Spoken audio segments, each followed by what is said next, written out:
ദേവൂട്ടിക്കൊപ്പം വരികയാണ് അമ്മേ മൂകാംബികെ. നവംബർ 24 മുതൽ എല്ലാ ദിവസവും രാത്രി 8:30 നമ്മുടെ സ്വന്തം സൂര്യ ടിവിയിൽ. സാറിനെന്താ കഴിക്കാൻ വേണ്ടേ? പാർവതി ഓർഡർ ചെയ്താ മതി. ആ അല്ല, ആരായിരുന്നു ഫോണില്? പ്രിയൻ ചേട്ടനാ.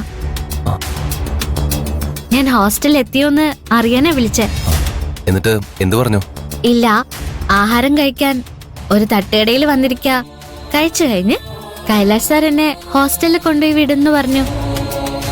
എന്റെ കൂടെ കൈലാഷ് സാർ ഉണ്ടെന്ന് അറിഞ്ഞപ്പോഴാ പ്രിയൻ ചേട്ടന് സമാധാനായത്. പറ സാർ, എന്താ വേണ്ടേ? പാർവതി എന്നെ ഓർഡർ ചെയ്താ മതി.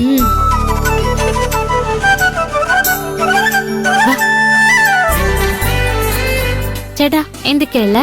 ദോശ, പുട്ട്, പൊറോട്ട, ഇടിയപ്പം, രസവട, ആംപ്ലേറ്റ്, ചപ്പാത്തി, കടലക്കറി എല്ലാം ഉണ്ട്. ഈ മറിച്ചിടാത്ത ആംപ്ലേറ്റ് കിട്ടുമോ? അത് കിട്ടാത്ത കടയുണ്ടോ? ആ, അപ്പൊ 2 മറിച്ചിടാത്ത ആംപ്ലേറ്റ്. ഓ, മറിച്ചിടാത്ത 2 ആംപ്ലേറ്റ് അടി. അല്ല, ഈ ആംപ്ലേറ്റ് എന്ന് പറഞ്ഞാ? ഈ മുട്ട പൊട്ടിച്ച് സവാളയും പച്ചമുളകും ഒക്കെ അരിഞ്ഞിട്ട് ഓംലെറ്റ്. ആ ആംപ്ലേറ്റ്.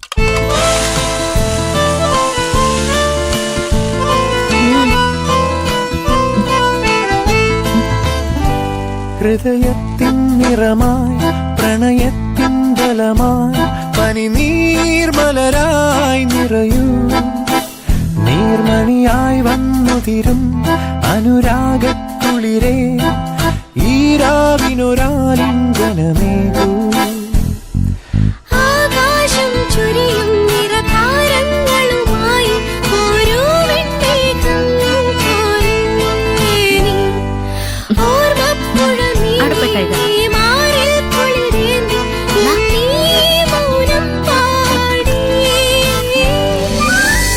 തട്ടുകടയിലെ ആഹാരമാണോ വലിയ ഹോട്ടലിലെ ആഹാരമാണോ നല്ലത്? കൈലാഷ് സാറിന് എന്താ തോന്നുന്നേ? രണ്ടും നല്ലത് തന്നെയാ. പക്ഷേ തട്ടുകടയിലെ ഫുഡ് ഞാൻ ആദ്യമായിട്ടാ കഴിക്കുന്ന. ആസ്വദിച്ച് കഴിച്ചു. നിന്നോട് എനിക്ക് നന്ദി പറഞ്ഞേ പറ്റൂ. താങ്ക്സ് പാർവതി.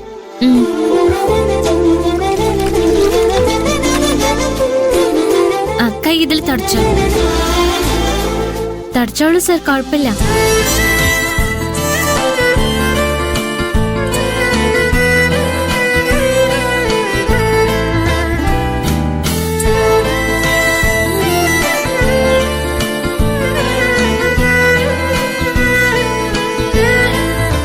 ഇനിയും വൈകിയ ഭൂമിക മാഡം വഴക്ക് പറയും. ഓ, ഞാൻ കൊണ്ടുവിടാം, വാ.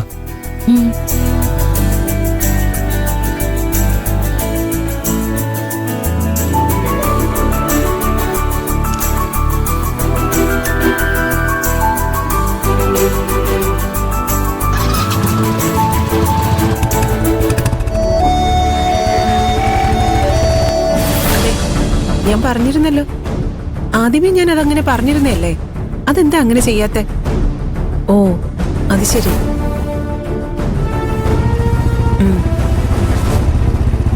ആ,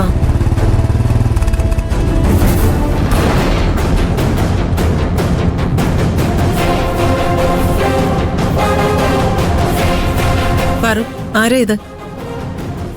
മാഡം, ഇരട്ടിയാൽ പരിചയമില്ലാത്ത ആൾക്കാരുടെ കൂടെ ബൈക്കിൽ ലിഫ്റ്റ് ചോദിച്ചു വരാൻ പാടില്ലെന്ന് ഇവിടുത്തെ കുട്ടികളോട് പറഞ്ഞിട്ടുണ്ട്. നിനക്കത് അറിയില്ലെന്നുണ്ടോ? അയ്യോ മാഡം, ഇത് പരിചയമില്ലാത്ത ആളൊന്നും അല്ല. കൈലാഷ് ആയിരുന്നോ? പാറു എന്താ ഇത്ര ലേറ്റ് ആയത്? പ്രിയൻ ചേട്ടന്റെ വീട്ടില് ഒരു പൂജ ഉണ്ടായിരുന്നു. കമ്പനിന്ന് കുറച്ചുപേരെ വിളിച്ചിട്ടുണ്ടായിരുന്നു. പൂജ കഴിഞ്ഞ് തിരിച്ചു വരുമ്പോ സൈക്കിള് പഞ്ചറായി മാഡം. ആ സമയത്ത് തന്നെ കൈലാസ് സാർ അവിടെ എത്തി, എന്നെ ഇവിടം വരെ കൊണ്ടാക്കി. എല്ലാ കുട്ടികളും ഇവിടെ തിരിച്ചെത്തുന്ന സമയം എനിക്കറിയാം. ആ സമയം കഴിഞ്ഞിട്ടും അവരെത്തിയില്ലെങ്കിൽ എനിക്ക് ടെൻഷനാ. മാഡം, ഞാൻ മീരയെ വിളിച്ച് പറഞ്ഞിരുന്നു മാഡം. മീര മാഡത്തിനോട് പറഞ്ഞില്ലേ? ആ, പറഞ്ഞിരുന്നു. ഞാൻ മറന്നത്. കൈലാഷിന്റെ കൂടെ ഫുഡ് കഴിക്കാൻ പോകുന്ന കാര്യം അവളെ വിളിച്ച് പറഞ്ഞിരുന്നു അല്ലേ? ആ, പറഞ്ഞിരുന്നു മാഡം. കൈലാഷ്, അന്ന് പാറൂനെയും കൊണ്ട് പുറത്തു പോകാൻ പെർമിഷൻ ചോദിച്ചിട്ട് ഞാൻ തന്നില്ലല്ലോ. അതിന്റെ പ്രതികാരമായിട്ടാണോ ഇന്ന് എന്നോട് പെർമിഷൻ ചോദിക്കാതെ ഇവളെയും കൊണ്ട് ഫുഡ് കഴിക്കാൻ പോയത്? മാഡത്തിന് വേണമെങ്കിൽ അങ്ങനെ വിശ്വസിക്കാം. പക്ഷെ സത്യം പറഞ്ഞ ഇത് ഞാൻ പോലും അറിയാതെ സംഭവിച്ചതാ, തികച്ചും യാദൃശ്ചികമായിട്ട്. പക്ഷേ അടുത്ത തവണ ഇത് ഞാൻ മനഃപൂർവ്വം ചെയ്യും. പെർമിഷൻ ചോദിക്കാതെ ഞാൻ ഇവളെ ഫുഡ് കഴിക്കാൻ കൂട്ടിക്കൊണ്ടു പോകും. എന്നിട്ട് കഴിച്ചു കഴിഞ്ഞതിന് ശേഷം മാഡത്തിന് ഇൻഫോം ചെയ്യും. മാഡത്തിനോട് ചോദിക്കാതെ മാഡം സമ്മതിക്കാതെ ഞാൻ വരില്ല. മാഡം സൈക്കിള് പഞ്ചറായപ്പോ ഹോസ്റ്റലിൽ കൊണ്ടുവിടാമെന്ന് കൈലാസ് സാർ പറഞ്ഞതുകൊണ്ടാ ഞാൻ ബൈക്കിൽ കയറിയത്. കൈലാസ് സാർ നിർബന്ധിച്ചതുകൊണ്ട് മാത്രം ആഹാരം കഴിക്കാൻ പോയത്. അതും 9 മണിക്ക് മുൻപ് ഹോസ്റ്റലിൽ കൊണ്ടുവിടാമെന്ന് കൈലാസ് സാർ ഉറപ്പ് തന്നതുകൊണ്ട്. ഞാൻ കാരണം മാഡത്തിന് ഒരുപാട് പ്രയാസങ്ങൾ ഉണ്ടായിട്ടുണ്ട്. ഇനി ഞാൻ കാരണം മാഡത്തിന് ഒരു വിഷമം ഉണ്ടാവില്ല.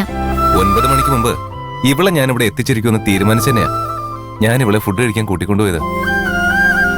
ഇവിടെ താമസിക്കുന്ന പെൺകുട്ടികളുടെ കാര്യത്തില് മാഡത്തിന് ഒരു ശ്രദ്ധയില്ലാന്ന് പറഞ്ഞ് ഞാൻ മാഡത്തിനോട് വഴക്കിട്ടില്ലേ? എന്നിട്ട് ഞാൻ തന്നെ ഇവിടുത്തെ റൂൾസ് തെറ്റിക്കാൻ പാടില്ലല്ലോ.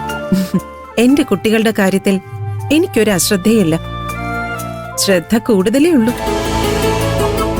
ആ കേറിയിരിക്കെ കൈലാഷ്, കോഫി കുടിച്ചിട്ട് പോ. വേണ്ട മാഡം, പിന്നെ ആവാ. ഒരു ദിവസം ഞാൻ മാഡത്തിന്റെ കയ്യിൽ നിന്ന് കോഫി മാത്രമല്ല ആഹാരം തന്നെ മേടിച്ച് കഴിക്കുന്നുണ്ട്. ഇപ്പൊ പൊക്കോട്ടെ madam. Okay, good bye night. Parvathi.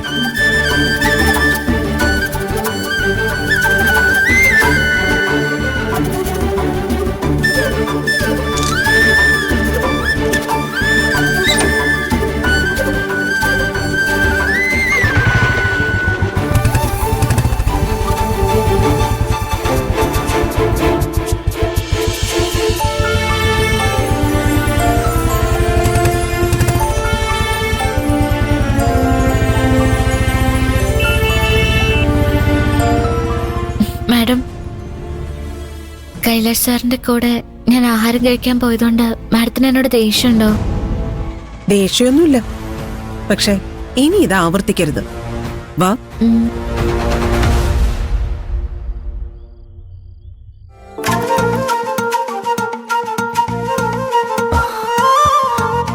Daddy,